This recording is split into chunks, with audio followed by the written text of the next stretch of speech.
मान सकता हूं कि भगवान ने तुम्हें वो नहीं दिया जो तुम चाहते हो, लेकिन मेरे भगवान ने वो सब दिया है जिसकी तुझे जरूरत है। दिया है कि नहीं? दिया है कि नहीं? तन पे कपड़े जरूर हैं तेरे, ब्रांडेड नहीं हो ये हो सकता है। भोजन जरूर करता है तू 2 समय, हो सकता है तेरी प्लेट में 3 सब्जी ना हो, चटनी के साथ ही करता हो सकता है तेरे पास बहुत बड़ा हाउस ना हो, किराए का ही घर हो, लेकिन किराए की छत तो है। छत नहीं तो छप्पर है, छप्पर नहीं तो तिरपाल है, कुछ तो है। तू ये नहीं कह सकता कुछ नहीं दिया। और भगवान ने जो सबसे प्यारा तुझको दिया है वो है मानव जन्म, जिसके बाद तू कुछ भी प्राप्त कर सकता है। हार्ड वर्क करोगे तो संसार के भोग भी तुम्हें प्राप्त हो सकते हैं, और उससे हार्ड वर्क करोगे तो ठाकुर भी तुम्हें प्राप्त हो सकता है, गोविंद प्राप्त। एक जगह पर एक संत ने लिखा बहुत बड़ी बात, 2 लोगों के गले में पत्थर बांध के डुबा के मार देना चाहिए। मैं नहीं कह रहा हूं, किसी ने कहा है, उसी के ऊपर ध्यान देना, मेरे ऊपर नहीं प्लीज। 2 लोगों को पत्थर बांध के उनके गले में नदी में डुबा देना चाहिए। कौन लोग हैं वो 2? एक तो वो भिखारी जिसके पास कुछ नहीं है और फिर भी भजन नहीं करता भगवान का, पिछले जन्म में न जाने कौन से कर्म करके आया होगा जिसकी वजह से ये इस जन्म में भिखारी बना, और भिखारी बनने के बाद भी इस जन्म को सुंदर नहीं बना रहा है, भजन नहीं कर रहा है। अब भिखारी को दान पुण्य तो कर नहीं सकता, तो कम से कम भजन ही कर बैठा बैठा। ये जन्म जैसा जाए जाए, कम से कम अगला जन्म तो सुधरे। ये हाथ में है कि नहीं उसके में?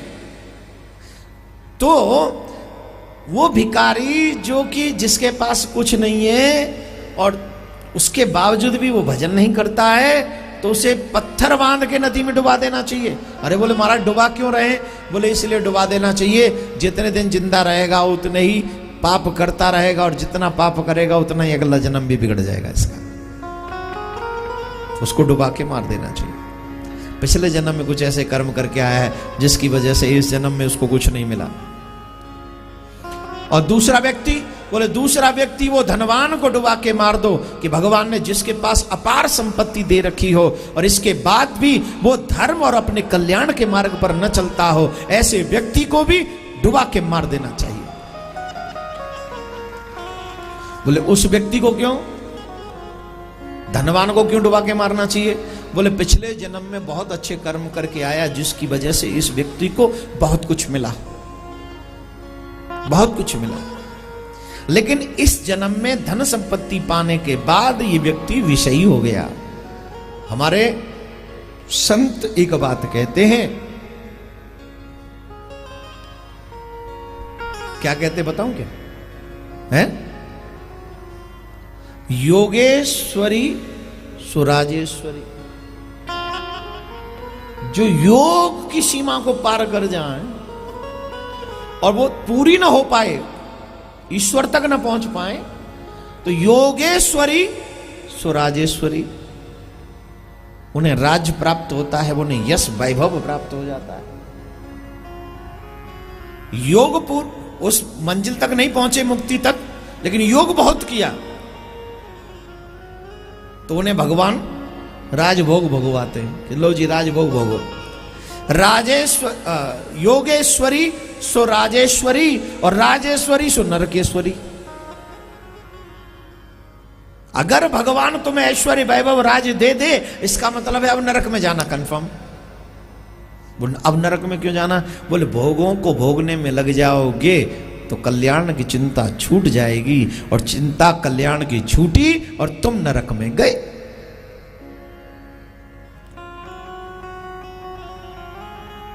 तो उस धनवान को डुबा के मार देना चाहिए जो धनवान होने के बाद भी धर्म और कल्याण के मार्ग को छोड़कर सिर्फ भोगों में ही लगा रहता है। अब भोग आप कहेंगे क्या? बोले अच्छा अच्छा खाने में लगा रहता है, अच्छा अच्छा पहनने में लगा रहता है, रोज मदिरा पान करता है, रोज मीट खाता है। अच्छा धनवान की ये और चीज है, धनवान बोलूं कि नहीं, धनवान में 3 गुण अपने आप आ जाते हैं। जैसे धन आया 3 गुण आ जाते हैं। एक तो वो खाना पीना उसका बिगड़ जाता है, खाना पीना जहां मिल जाए, जैसा मिल जाए, सब में खा जाता है वो। पशुओं को खा जाता है, मरे मरायों को। इंसान की तो बात छोड़ो, मरे मराए में जाके मुंह काट देता है। जो खुद ही मरा पड़ा उसको खा गया, ये कितना मरा हुआ बताओ, है ना। तो एक तो वो उसका खान पान बिगड़ जाता है, मदिरा वगैरह उसके यहाँ आ जाती है, वेश्या गबन शुरू हो जाता है, जुआ भी खेलने लग जाता है और पराये व्यक्ति का भोग करना चाहता है, स्त्री हो या पुरुष। ये धनवान की स्थिति होती है। किसकी? जिसके घर में अच्छी लक्ष्मी ना आए। लेकिन अपार धनवान होने के बाद भी जिसने गोविंद का चरण पकड़ा हुआ है, इन तीनों चीजों से दूर रहकर सिर्फ गोविंद को पाने में भज गोविंदम भज गोविंदम गोविंदम भज मूढ़मते भज गोविंदम भज गोविंदम गोविंदम भज मूढ़मते मूढ़मते भज गोविंदम भज गोविंदम मूढ़मते मूढ़मते भज गोविंदम भज मूढ़मते गोविंदम भज मूढ़मते गोविंदम भज मूढ़मते गोविंदम भज मूढ़मते गोविंदम भज मूढ़मते भज गोविंदम भज गोविंदम भज गोविंदम भज गोविंदम मूढ़मते गोविंदम मूढ़मते भज गोविंदम मूढ़मते। जाई वेदे राखे राम खाई वेदे रही है, जाई वेदे राखे राम खाई वेदे रही है। सीताराम राधे श्याम सीताराम कहिए, राम राधे श्याम सीताराम कहिए। वाह, क्या संतों ने लिखा, गजब का लिखा है। संपदा होने के बाद दो चीजें जीवन में याद रखना चाहिए, धर्म की उन्नति हो और मेरा कल्याण हो। याद रखिए, यही धन नरक ले जाता है और यही धन स्वर्ग ले जाता है। विपत्तियां ईश्वर से मिला देती हैं गरीब को, कितना भी बड़ा भिखारी हो, और अगर उस विपत्ति में वो भगवान का भजन करने लग जाए तो निश्चित उसका कल्याण होने वाला है। पिछले कर्मों की वजह से यहां भिखारी बना, लेकिन यहां से सीख लिया है तो अब कल्याण निश्चित है। राधे राधे बोलना पड़ेगा। कौन कौन मेरी बात से एग्री हैं? पक्का? नीचे करो हाथ। किस किस को लगता है कि हमको डुबा के मार देना चाहिए? अब आपने कहा एग्री है, कहा कि नहीं हम एग्री हैं। तो एग्री अगर हो तो किस किस को लगता है कि इस मानव जीवन को पाकर हम ये बात पे सही नहीं जा रहे जो अभी आपने कहा, जिससे हम एग्री हैं, हमको डुबा के मार देना चाहिए? कौन कौन है इस बात को मानने वाला?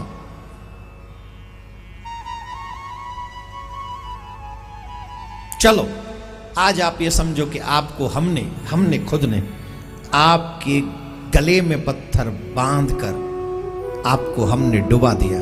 ये आप सोच लो, आज अभी इसी वक्त सोचो, हमने आपको डुबा दिया इस गहरे संसार के सागर में, और तुरंत ठाकुर ने कृपा की है, आपको दूसरा जन्म दे दिया। अब आज से आपका दूसरा जन्म है, अभी से, अभी से। आज के बाद वो कर्म मत करना जिसकी वजह से आपने कहा कि हमें डुबा के मार देना चाहिए। आज अभी उनका परित्याग कर दीजिए। मेरी व्यासपीठ आपको आश्वासन दिलाती है, तेरा बचा हुआ समय अगर अच्छा बीत गया, जो मैं कह रहा हूं, निश्चित तेरा कल्याण हो जाएगा, बचे हुए जीवन में कल्याण हो जाएगा। ये व्यासपीठ किसी की शत्रु नहीं होती है। ये व्यासपीठ अगर शत्रु है तो तुम्हारे और मेरे बुरे कर्मों की। कल्याण हो यही सिखाती है व्यासपीठ, और ये हम सबकी जिम्मेदारी है। राधे राधे बोलना पड़ेगा। तो ध्रुव जी महाराज को भगवान ने बड़ी कृपा करी और ध्रुव जी महाराज को भगवान ने राज्य दिया। ध्रुव जी बहुत हजारों वर्ष राज्य किया उन्होंने, ध्रुव जी महाराज ने। उसके बाद ध्रुव जी के वंश में पृथु भगवान का प्राकट्य हुआ। 24 अवतारों में से एक है पृथु भगवान। पृथु भगवान जिन्होंने बहुत सारी संसार की व्यवस्थाएं की हैं। पृथु भगवान ने ही पृथ्वी का दोहन किया है। पृथ्वी का दोहन करके उन्होंने हम सब की व्यवस्थाओं के लिए अन्न इत्यादि, फ्रूट्स इत्यादि उत्पन्न किए पृथु भगवान ने। हम सबके ऊपर हमारे इतिहास का उपकार है। आइए, जो हम जो सुख की आनंद की जिंदगी जी रहे हैं ना, ये सब हमारे इतिहास का उपकार है हमारे ऊपर। हमारे पूर्वजों ने हमारे लिए बहुत कुछ किया है, जिसकी बदौलत हमें प्राप्त हुआ है ये सब। तो मेरे प्यारे श्रोतागण,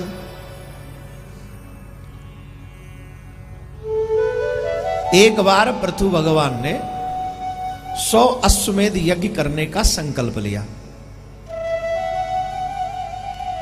और जब 100 अश्वमेध यज्ञ करने का संकल्प लिया, इंद्र को यह बात अच्छी नहीं लगी। और इंद्र जो है, पृथु भगवान के अश्व को चुराकर बार बार ले जाता। अब एक बार पृथु भगवान को गुस्सा आ गया, धनुष बाण निकाले, बोले आज इसको छोड़ूंगा नहीं। तब ब्राह्मणों ने पृथु भगवान को रोका, नहीं ठहरिए ठहरिए, ऐसा गुस्सा नहीं, क्रोध मत कीजिए, क्रोध मत कीजिए। यजमान कोई भी अनुष्ठान करते समय अगर क्रोध करे तो उसके उस यज्ञ का फल कमजोर हो जाता है, वो फल उसे नहीं मिलता जो उसे मिलना चाहिए। याद रखें आप सभी, निवेदन है सभी से, ये कथा सुनना भी एक अनुष्ठान है। इस कथा सुनने के इस अनुष्ठान में भी आपको क्रोध ही नहीं आना है, बिल्कुल नहीं आनी चाहिए क्रोध। क्रोध आनी नहीं चाहिए, किसी का बुरा नहीं करना चाहिए, ईर्ष्या नहीं होनी चाहिए किसी से। ब्राह्मणों ने कहा महाराज आप क्रोध करेंगे तो यज्ञ का फल नहीं लगेगा, आप हमें बताइए क्या करना है। बोले एक काम करो, ऐसा मंत्र पढ़ो, ऐसा मंत्र पढ़ो कि इंद्र स्वर्ग के सिंहासन सहित, जिस स्वर्ग के सिंहासन पर उसे अभिमान है, उस स्वर्ग के सिंहासन के सहित इस यज्ञ कुंड में आके भस्म हो जाए, ऐसे मंत्र पढ़ो। ओ महाराज, क्या मंत्र पढ़े ब्राह्मणों ने, ऐसे मंत्र पढ़े कि स्वर्ग से सिंहासन सहित इंद्र निकल पड़े यज्ञ कुंड में जलने के लिए। ऐसे मंत्र ब्राह्मणों ने पढ़े। ब्रह्मा जी ने आके उनको बचाया। अरे ब्राह्मण देवताओं क्षमा करो, तुम तो वाकई इंद्र को ही जलाने पे तुल गए। ब्रह्मा जी ने आके पृथु जी से कहा अपना क्रोध शांत करो, ऐसे नहीं। इसीलिए मैं कहता हूं ब्राह्मणों का द्रोह नहीं करना चाहिए, ब्राह्मणों का विद्रोह नहीं करना चाहिए, ब्राह्मणों का अपमान नहीं करना चाहिए। ब्राह्मणों का अपमान जिसने किया उसका विनाश हुआ है। बोले महाराज ऐसा क्या है ना ब्राह्मणों में, हम बता देते हैं। लोग कहते हैं आपकी ग्रह खराब चल रही हैं, उन ग्रहों को शांत करता कौन है? जोर से बोलो, जोर से बोलो। उनमें कहां से हिम्मत आ जाती है? वो तुम्हारे घर का बुरा कौन कर सकता है? जोर से बोलो। तुम्हारी ग्रह कर सकती है कि नहीं? कर सकती है कि नहीं? क्यों? ये जितना भी संसार है देवताओं के अधीन है। अभी आप लोगों का ध्यान नहीं गया, शायद आप लोगों ने न्यूज नहीं सुनी होगी, इंडोनेशिया में सुनामी आई अभी 2-3 दिन पहले, सुनिए कि नहीं? कोई अलर्ट नहीं, कोई कुछ नहीं, किसी को कुछ पता नहीं, किसी को भी मालूम नहीं। एक ऐसा दृश्य देखने को मिला, वहां पर कोई लाइव कॉन्सेप्ट चल रहा था, लाइव शो कोई चल रहा था, उसमें कई लोग बैठे हुए थे। वहां इंडोनेशिया का बहुत बड़ा सिंगर वो गाना गा रहा था। ओ अचानक से समुद्र की एक बहुत बड़ी लहर आई और सब लोगों को बहा के ले गई, खत्म, ऑन द स्पॉट।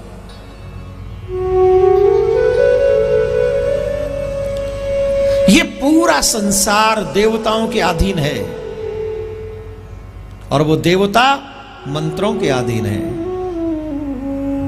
एक श्लोक है जो आपने सुना होगा बार बार, देवाधीनम जगत सर्वम, ये सर्व जगत देवताओं के अधीन है।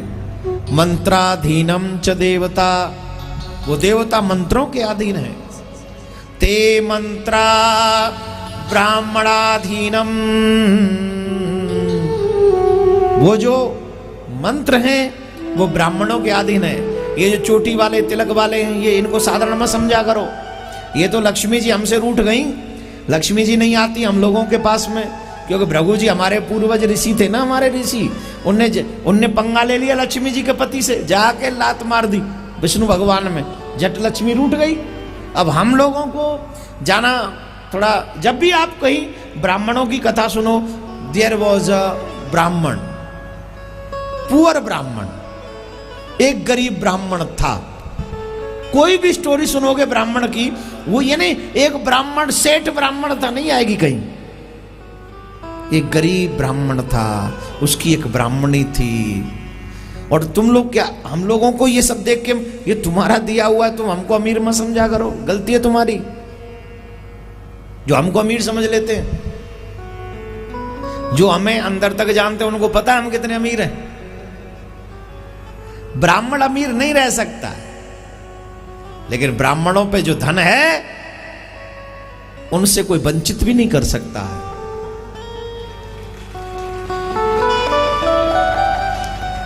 ठाकुर ने ब्राह्मणों को वो धन दिया है जो किसी को नहीं दिया है। क्या धन दे दिया ब्राह्मणों को? ते मंत्रा ब्राह्मणाधीनम, वे मंत्र जिन मंत्रों के देवता अधीन में हैं, वो मंत्र किसके अधीन है? बोले ब्राह्मण के अधीन है। तस्मात् ब्राह्मण देवता, इसीलिए ब्राह्मण इस पृथ्वी का देवता है। इनको भूसुर कहा जाता है। क्या कहा जाता है? जोर से बोलो। कोई भजनानंदी ब्राह्मण माथे पे तिलक लगा के हाथ में आध्यात्मिक बुक लेके सुबह सुबह तुम्हें दर्शन दे दे, और तुम कहीं किसी काम से जा रहे हो और सामने से ऐसा ब्राह्मण आ जाए, कार्य की सिद्धि का ही दर्शन है। कैसा ब्राह्मण? माथे पे तिलक हो, हाथ में रिलीजियस कोई बुक्स हो, गीता रामायण या कुछ भी, तो समझना तुम्हारा कार्य सिद्ध हो गया। या फिर सामने से गैया अपने बछड़े को दूध पिलाती हुई दर्शन दे दे, तो समझना तुम्हारा कार्य सिद्ध हो गया। या फिर तुम्हारे सामने से कोई अर्थी आ जाए और ले जाने वाले कह रहे हो राम नाम, जोर से बोलो। अब आप ये सोच रहे हो महाराज जी आप बड़ी लंबी लंबी गारंटी ले रहे हो, आप कैसे कैसे अर्थी सामने से निकल जाएगी और वो व्यक्ति सफल हो जाएगा, ये संभव है? जीता जागता प्रमाण बैठा है देवकी नंदन। तुम्हारी सुभैया जिस दिन मैं अपने जीवन की पहली कथा करने जा रहा था, भागवत कथा, वृंदावन से निकला, और वृंदावन में जो दिल्ली की बस थी वो एक जगह से मिलती है। ये सब इनको पता है कौन सी जगह है वो? है नहीं, तुम वृंदावन नहीं रहते तुम लोग। वृंदावन में प्रॉपर जो बस मिलती है, हमारे वृंदावन में एक जगह का नाम है विद्यापीठ चौराहा है, वहां से बस जाती है। अब जाती है कि नहीं, अब तो बहुत दिन हो गए मुझे। जब मैं गया था तो विद्यापीठ चौराहे पे मैं खड़ा था, दिल्ली की बस में मुझे बैठना था, पहली कथा करने जा रहा था, और सामने से जिनके यहां मैंने काम किया उन्हीं के भैया की अर्थी जा रही थी, जब मैं पहली बार कथा करने जा रहा था। तो उस समय हमें थोड़ा तो अंदाज था ही कैसा होता है, तो हमने प्रणाम किया। लोग तो वृंदावन के तो वैसे ही स्वाभाविक बड़े आध्यात्मिक लोग होते हैं, राम नाम सत्य कहते जा रहे थे, तो हमने भी प्रणाम किया और हम 2-4 कदम उनके साथ चले, हम बस में बैठ गए। और आज हमको देख के क्या लगता है आप लोगों को?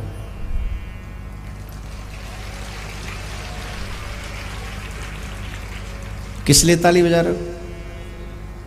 मतलब एक बात तो मानोगे कि कहीं ना कहीं तो ठाकुर जी ने वहां से लेके हमें यहां तक लाए, आप तक लोगों तक पहुंचाया है। ये वो चिन्ह होते, कुछ निशान होते हैं, कुछ सगुन होते हैं आपकी लाइफ के। ब्राह्मण को ऐसे मिल लो तो तुम्हारी कार्य की सफलता, गौ दूध पिलाते हुए बछड़े को मिल जाए तो समझो तुम्हारे कार्य की सफलता। सामने से सुहागन माता अपने सर पे जल भर के लेके आ रही हो, गांव में तो अधिकांश यही होता था, अब तो शहरों में तो जल कोई भर के लाता ही नहीं। कोई सुहागन माता अपना जल भर के ला रही हो, उसके पात्रों में जल भरा हो, तो समझना तुम्हारा कार्य सिद्ध हो गया। ये बहुत शुभ लक्षण होते हैं। बोलो राधे राधे। तो ऐसी कथाएं सुंदर बहुत कथाएं भागवत में हैं। पृथु महाराज, फिर राजा प्राचीन बरही उनकी कथा, फिर राजा पुरंजन की कथा है। 2 मिनट सुनेंगे पुरंजन की कथा? है समय? सब पे है? सुनो। एक पुरंजन, मतलब एक पुरंजन नाम का राजा अपने मित्र अभिज्ञात के साथ भ्रमण करने निकला। और जब भ्रमण करने निकला तो अपने मित्र से कहा, तुम यहीं रहो, हम जरा थोड़ा भ्रमण करा, हम अकेले जाएंगे। अभिज्ञात नामक मित्र ने कहा, अकेले क्यों जा रहे हो भाई, भटक जाओगे, रहने दो, साथ चलो, एक से बड़े दो। बोले नहीं नहीं, हम अकेले ही जाएंगे, तुम्हारे साथ रह के ठीक नहीं, अब थोड़ा देखने दो हमको। बोले ठीक है जाओ, देखाओ, पर जल्दी लौट आना। बोले हाँ लौट आएंगे। हजारों गांव, लाखों शहरों में भ्रमण करता हुआ वो व्यक्ति चला, पर उसे कहीं बात हजम नहीं हुई, अच्छा नहीं लगा और परेशान सा होने लगा। अचानक से उसे एक नगरी दिखाई पड़ी। वो नगर बड़ा सुंदर था, बहुत सुंदर नगर था। वो उस नगर को देखकर वो पुरंजन उसमें प्रवेश करने लगा। तो उस नगर में जब वो प्रवेश करने लगा तो उसने देखा उस नगर की रक्षा 5 फण वाला एक सर्प कर रहा है। उस 5 फण वाले नगर में उसने प्रवेश कर लिया। 9 द्वार थे उस नगर के। जैसे ही प्रवेश किया तो देखा 10 सैनिक हैं वहां, एक उस सेना का सेनापति है, ये भी देखा। लेकिन जैसे ही प्रवेश किया उसे एक दृश्य दिखाई पड़ा। एक वहां पे बड़ी सुंदर सी स्त्री थी। उस स्त्री को देखकर पुरंजन मोहित हो गया और पुरंजन ने कहा, हे देवी तुम कौन हो? बोले ये तो हमको भी नहीं पता कि हम कौन है, पर यह बात हमको पता है कि इस नगर में हमारी चलती है, यहाँ की जो मालकिन है, स्वामिन है, हम हैं, यह हमारी चलती है। बोले अच्छा, बुरा ना मानो तो एक बात कहें। बोले क्या? आपको देख के हमारा मन आप पे मोहित हो गया है, बुरा ना लगे। वो स्त्री बोली, हमें भी आप बहुत सुंदर लग रहे हो, हमारा भी मन मोहित है तुम पे। बोले तो चलो शादी कर लो। बोले कर लो। तो गंधर्व विवाह कर लिया। अब शादी जब हुई तो अब तो महाराज जो बोले तुम्हारा नाम का रखे? बोले तुम्हारा नाम का है? हमारा नाम तो पुरंजन है। बोले हमारा नाम तो कुछ और रख लो, पैते मिलते जुलते। बोले तुम्हारा नाम पुरंजनी। पुरंजन की पुरंजनी हो गई। शादी हो गई, विवाह हो गया। विवाह हुआ। अब पुरंजन वो करता है जो पुरंजनी चाहती है। पुरंजनी हंसती है तो वो हंसता है, पुरंजनी रोती है तो वो रोता है, पुरंजनी नाचती है तो वो नाचता है, पुरंजनी घूमने जाती है तो वो घूमने जाता है। जो पुरंजनी कहे सो। आप लोग सब अपने शादी के वो शुरुआती दिन याद कीजिए जरा, जिन जिन की शादी हो गई याद करो, करो करो। हाँ हाँ हाँ। न रात कटती थी न दिन कटता था। ए जी कब आओगे? कब आओगे? रोज हमेशा कब आओगे? वो घर में पड़ा रहे, जाए ही ना तो, कहीं काम ही ना करे तो फिर पूछते कब जाओगे। पर शादी के 2-4 महीने बड़े अच्छे होते हैं। ऑफिस में बैठा है, फोन कर रहा है, क्या कर रही हो? बस आपकी मनपसंद सब्जी बना रही हूँ। कितना ध्यान रखते। जल्दी आ जाओ तो थोड़ा आइसक्रीम खाने बाहर चलेंगे। बाइक पे सवार होके आइसक्रीम खाने गए और वहाँ आइसक्रीम खा रही है और वहाँ आनंद ले रहे हैं। शुरुआती महीनों में शादी की। और उसके बाद में तो जो हुआ है आपकी लाइफ में आपको सब पता ही है, मुझे बताने की जरूरत है ही नहीं। आराम से भजन करो भगवान का, और क्या जी। आइसक्रीम की मिठास को प्रतिफल है शुगर। शुगर बढ़ गई है, अब टेबलेट खाओ, राधे राधे लेते जाओ, और क्या है। हाँ, पहले मीठा कम खाते तो शुगर नहीं होती। अति का शुगर खा के घूम घाम के आ गए, अब तो बस जयराम जी की हो रही है। यूं ही व्यतीत होता चला गया समय। एक दिन जरा ने आक्रमण कर दिया, सेना के साथ आक्रमण किया। 360 कारे, 360 गोरे, गंधर्व और गंधर्वियों के साथ आक्रमण। अचानक से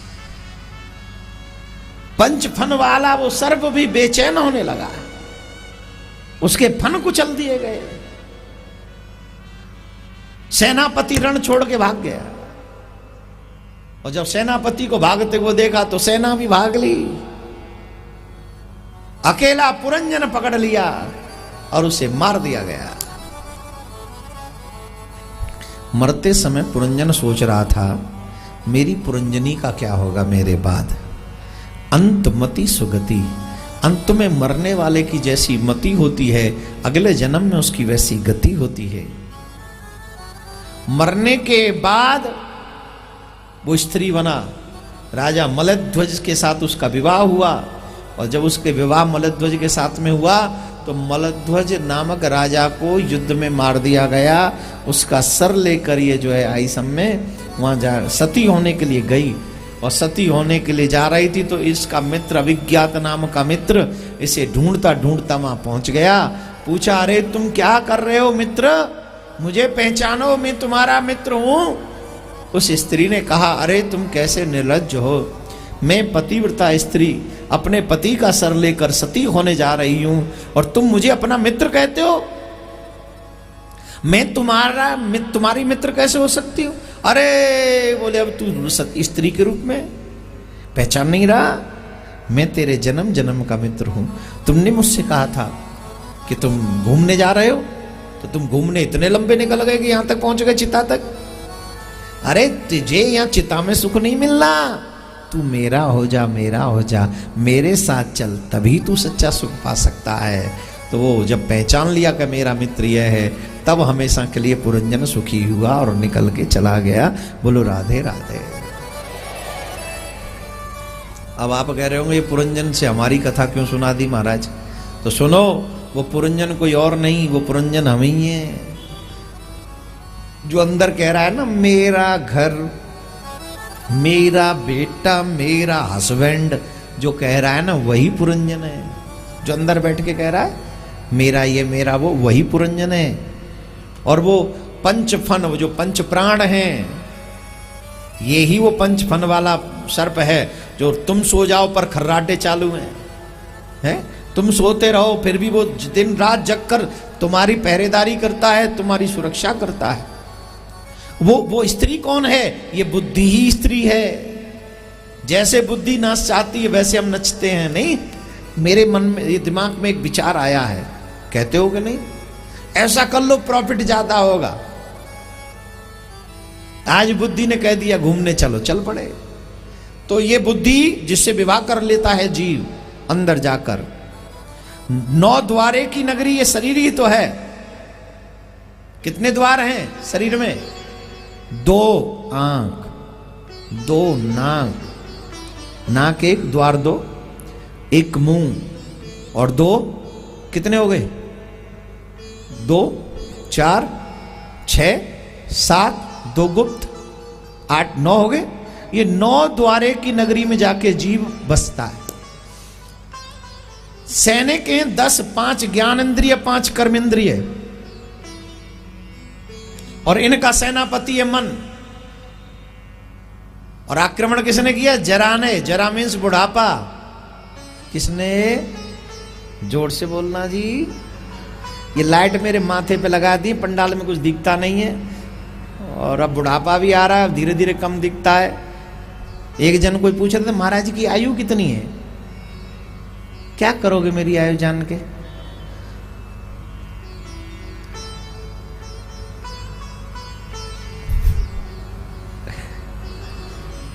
अभी यंग फील करने दो। बुढ़ापा तो चालू है ही। ठीक, कहां थे हम? जरा। किस किस को अपना बर्थडे याद है? किस किस को अपनी मैरिज एनिवर्सरी याद है? हाथ उठाओ जल्दी फटाफट। मैरिज एनिवर्सरी याद है, जन्मदिन याद है, इवन किस दिन आपने 12th क्लियर किया, रिजल्ट किस दिन आया वो आपको याद है। कई चीजें आपको याद होंगी, लेकिन ईमानदारी से बताओ किस दिन आप बुढ़ापे में प्रवेश किया, वो दिन याद है क्या? बोले उस दिन पहला दिन था बुढ़ापे का। याद है? याद है?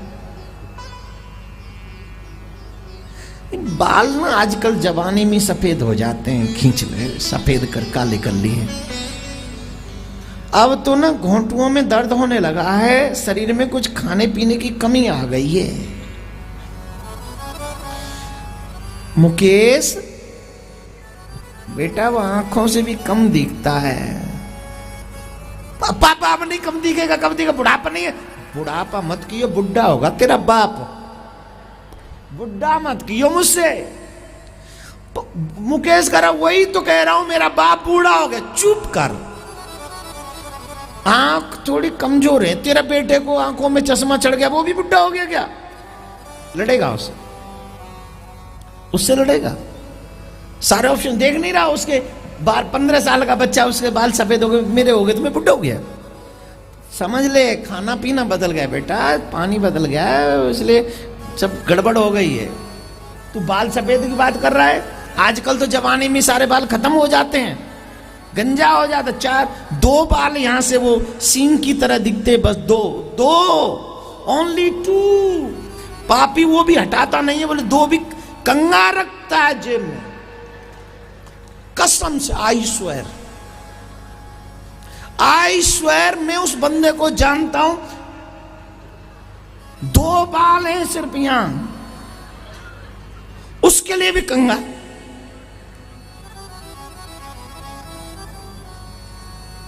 एक दिन मैंने कहा था भाई थोड़ा ठीक कर लो, कंगा का तो भोजन खतरा है, जब यहां किया करो उसी समय यूं कर लिया करो, खाता।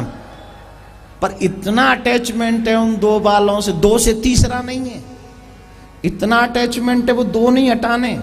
मत हटा जा, तू मत हटाते, छोरा हटा देगा। राधे राधे बोलना पड़ेगा।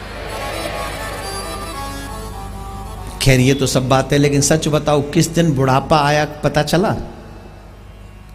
Black and white, day and night. गंधर्व और गंधर्वियां day and night, black and white, काले और व्हाइट सफेद, काली रातें सफेद दिन, डे और नाइट। इन्होंने अचानक से हम पे आक्रमण कर दिया, हमें पता ही नहीं चला कब बुढ़ापा आ गया, और फिर बुढ़ापे के बाद कब ये शरीर इंद्रियां भाग गईं, शिथिल हो गई, कमजोर हो गई, पता नहीं चला। गोविंदाय नमो नमः हो गया। इसलिए मेरे भाई बहन, तब जाके हमें वो हमारा मित्र मिलता है। वो अविज्ञात मित्र कौन है? वो हमारा कृष्ण ही हमारा विज्ञात मित्र है। वो कृष्ण ही हमारा अविज्ञात मित्र है, जो बार बार कहता है मेरे प्यारे मुझसे दूर जाओगे तो दुखी हो जाओगे, और मेरे पास आओगे तो हमेशा के लिए सुखी हो जाओगे। मुझसे दूर जाके सुखी कोई नहीं हुआ, उसे भटकना पड़ा है। पुनरपि जन्म पुनरपि मरणम पुनरपि जननी जठरे शयनम। बार बार उसे जन्म लेना पड़ा, बार बार उसको मरना पड़ा, बार बार उसे माँ के गर्भ में जाना पड़ा, उसे दुख उठाना पड़ा। लेकिन जो मेरी शरण में आ गया वो सुखी हो गया, वो सुखी राम के दास।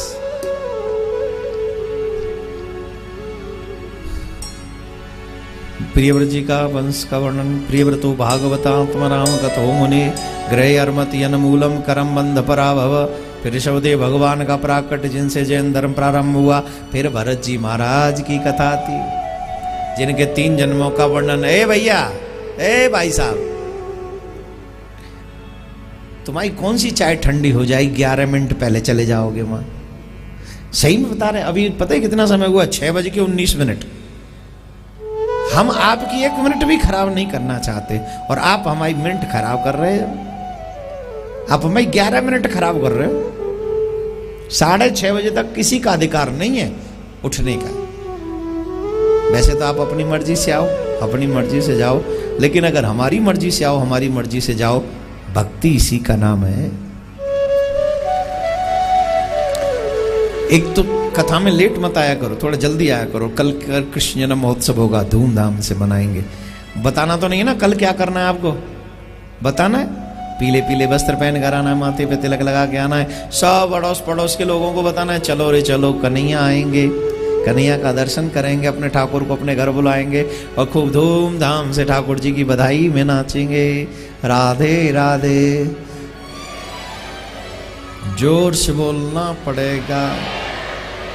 तो ये मेरे प्यारे, तो अब आइए, भरत जी महाराज के 3 जन्मों के वर्णन है भागवत में। और जन्म क्यों होते हैं? जब एक जन्म बिगड़ता है तो फिर जन्म पे जन्म होते चले जाते हैं। मानव जन्म बिगड़ा तो जन्म पे जन्म होंगे। इसमें अल्प में यही समझ लो, अगर मानव जन्म में हम अपना कल्याण नहीं करा सके तो फिर आगे कोई ऑप्शन नहीं है, निश्चित तौर पे अनंत योनियों में हमको जाना पड़ेगा। प्रसंग प्रहलाद जी महाराज का समुद्र मंथन, वामन भगवान का दर्शन। अभी हम सिर्फ वामन भगवान का दर्शन करेंगे, प्रसंग कल हम आपको सुनाएंगे। अभी आप हमारे मध्य में वामन भगवान पधार रहे। अभी भी मिनट देखिए कितनी है, 21, 6:21 है। 6:30 बजे से पहले और 9 मिनट कोई खड़ा नहीं होगा। निवेदन है वामन भगवान का आप दर्शन करें और वामन भगवान का दर्शन करके उनका स्वागत करें। बोलो राधे राधे। जोर से बोलना पड़ेगा, और जोर से बोलना पड़ेगा, और जोर से। तो आइए वामन भगवान का हम सभी स्वागत करते हैं, उनका पूजन करेंगे, उसके बाद आरती करेंगे। बोलो कृष्णचंद्र भगवान की जय। जो भी भक्त प्रेमी इस समय YouTube चैनल देख रहे हैं उनसे निवेदन है कि आप सभी इस चैनल को सब्सक्राइब करें। रेड कलर का ऑप्शन आपको दिखाई दे रहा होगा नीचे, वीडियो जब देख रहे हैं तब आप उस चैनल को सब्सक्राइब कर लें। और मेरा निवेदन रहेगा सभी शांति के साथ में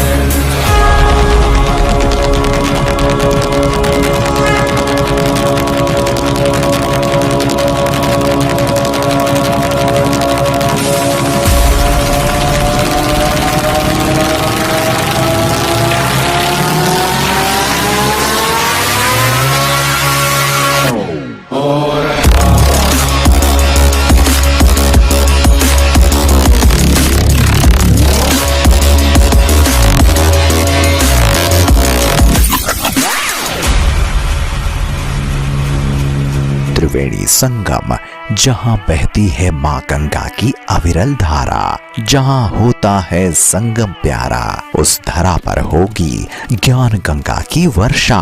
आओ मिलकर पुण्य कमाएं, संगम तट पर पुण्य की डुबकी लगाएं। ठाकुर प्रियाकांत जी की असीम कृपा और मां गंगा के आशीर्वाद से संगम के पावन तट पर होने जा रहा है श्रीमद् भागवत कथा, श्री कृष्ण कथा एवं श्री राम कथा का विशाल आयोजन। संगम, जहां गंगा यमुना सरस्वती का संगम होता है। यह दुर्लभ संगम विश्व प्रसिद्ध है। पद्म पुराण में ऐसा माना गया है कि जो त्रिवेणी संगम पर नहाता है उसे मोक्ष प्राप्त होता है। जैसे ग्रहों में सूर्य तथा तारों में चंद्रमा है, वैसे ही तीर्थों।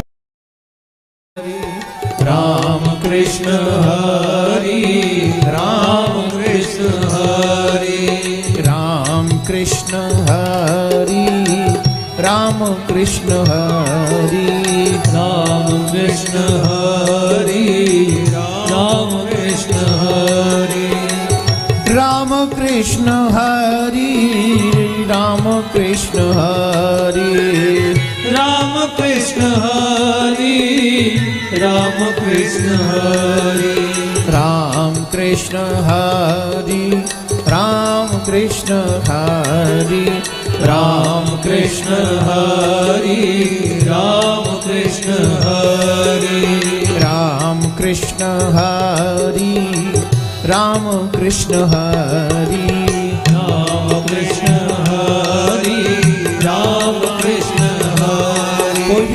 रहे सभी मंत्र बोलेंगे। राम कृष्ण हरि राम कृष्ण हरि राम कृष्ण हरि राम कृष्ण हरि।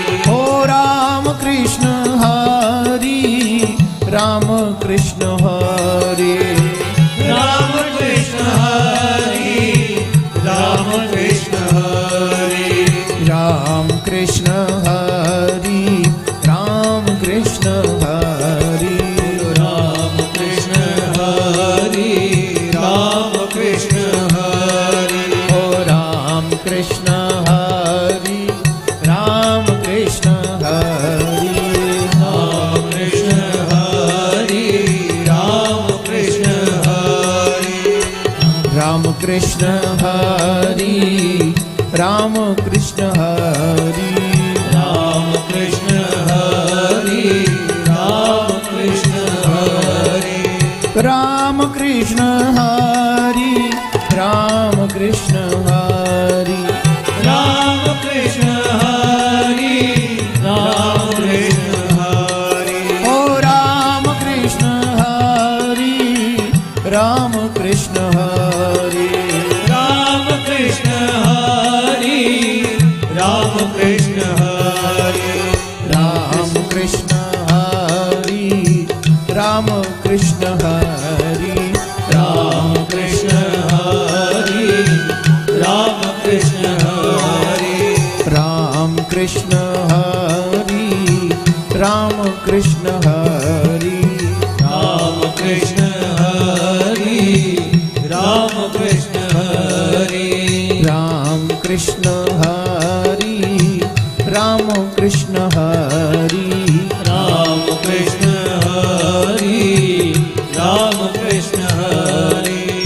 राम कृष्ण हरि राम कृष्ण हरि राम कृष्ण हरि राम कृष्ण हरि। राम कृष्ण हरि राम कृष्ण हरि राम कृष्ण हरि राम कृष्ण हरि। राम कृष्ण हरि राम कृष्ण हरि राम कृष्ण हरि राम कृष्ण हरि।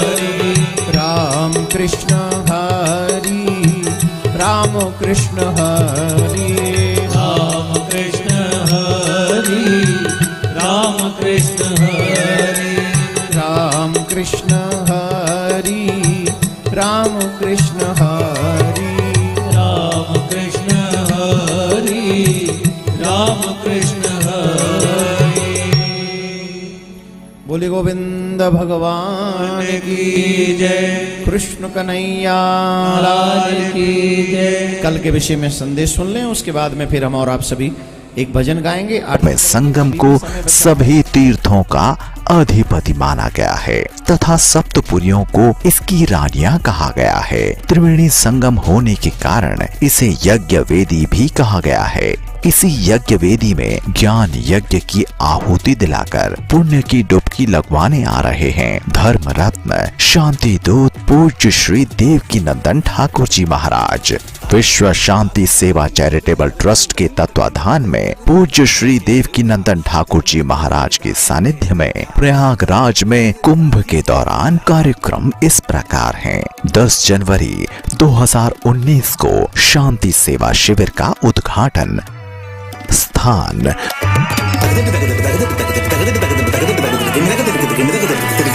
18 से 24 जनवरी 2019 तक श्रीमद् भागवत कथा। 3 से 5 फरवरी 2019 तक श्री कृष्ण कथा। 8 से 16 फरवरी 2019 तक श्री राम कथा। कथाओं का लाभ उठाने के साथ साथ सभी प्रभु प्रेमी पूज्य महाराज श्री के सानिध्य में कुंभ के शाही एवं अन्य स्नानों का भी सुअवसर प्राप्त कर सकते हैं। 15 जनवरी मकर संक्रांति प्रथम शाही स्नान। 21 जनवरी पौष पूर्णिमा स्नान। 4 फरवरी मौनी अमावस्या द्वितीय शाही स्नान। 10 फरवरी बसंत पंचमी तृतीय शाही स्नान।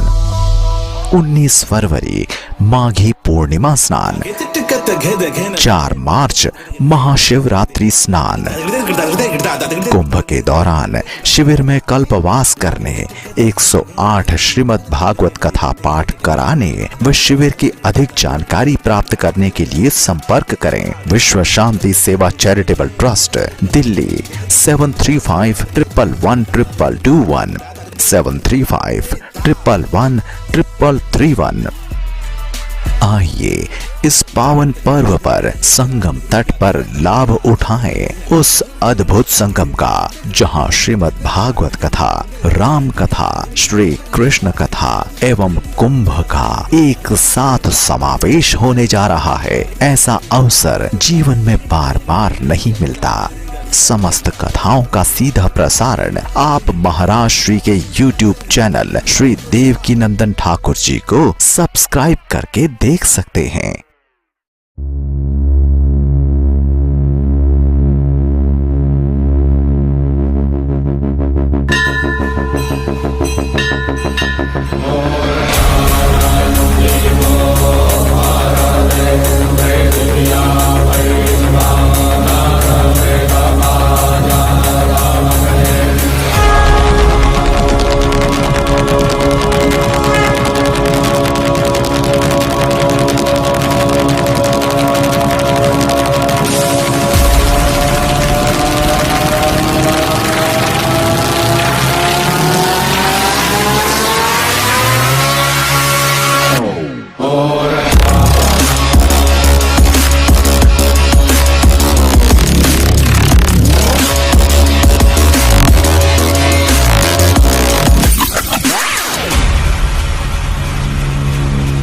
त्रिवेणी संगम, जहां बहती है मां गंगा की अविरल धारा, जहां होता है संगम प्यारा, उस धरा पर होगी ज्ञान गंगा की वर्षा। आओ मिलकर पुण्य कमाएं। यूट्यूब पे कथा सुनता है, पंडाल में जो बैठे हुए हैं कथा सुनते हैं। यूट्यूब पे तो बहुत कुछ और भी लोग वीडियो देखते होंगे, लेकिन कथा कौन कौन सुनता है? यहाँ तो सब कथा सुनने वाले ही हैं। तो मेरा निवेदन है, और सब्सक्राइब किस किस ने नहीं किया हुआ है, जिसने नहीं किया है वो हाथ ऊपर करें अभी तक।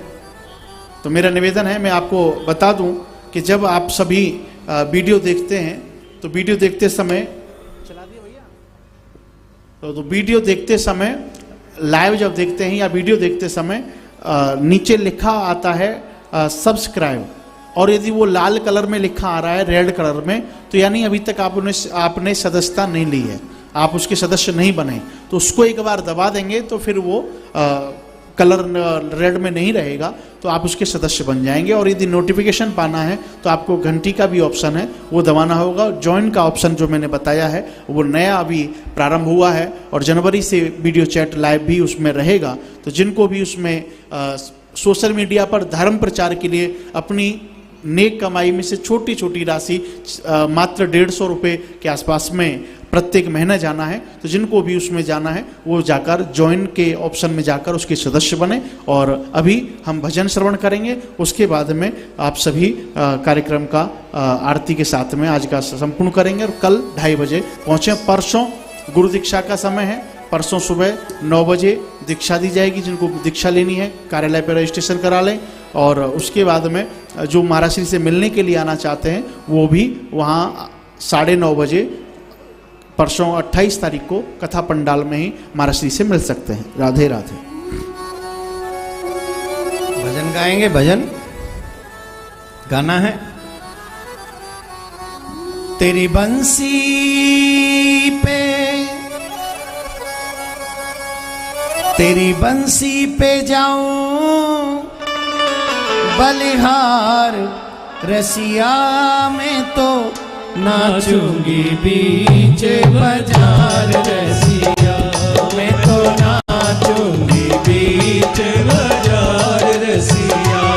तेरी बंसी पे जाऊं बलिहार, रसिया में तो नाचूंगी बीच बाजार, रसिया में तो नाचूंगी बीच बाजार, रसिया।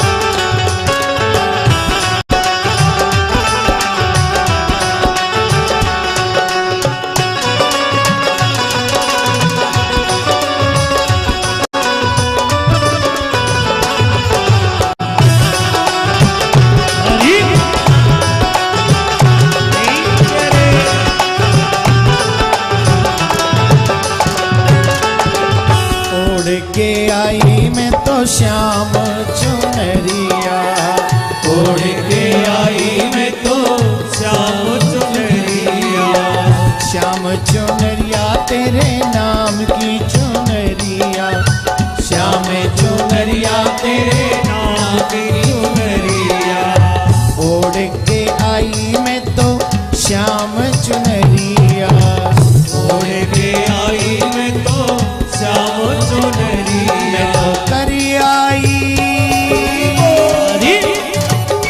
मैं तो करी आई सोले श्रृंगार रसिया, मैं तो नाचूंगी बीच बाजार रसिया, मैं तो नाचूंगी बीच बाजार रसिया, तेरी मुरली पे जाऊं बलिहार रसिया, मैं तो नाचूंगी बीच बाजार रसिया, मैं तो नाचूंगी बीच बाजार रसिया। राधे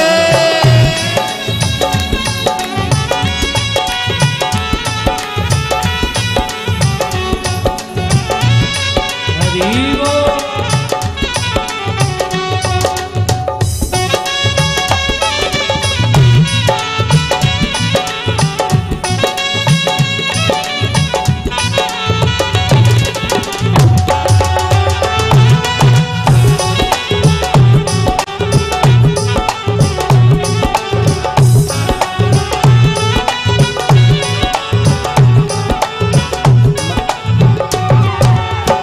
मटकी लेके मैं तो बनी रे गुजरिया, मटकी लेके मैं तो बनी रे गुजरिया, बनी रे गुजरिया, बनी रे गुजरिया, बनी रे गुजरिया, ओ बनी रे गुजरिया, तेरे लिए मैं तो सज रे सवरिया,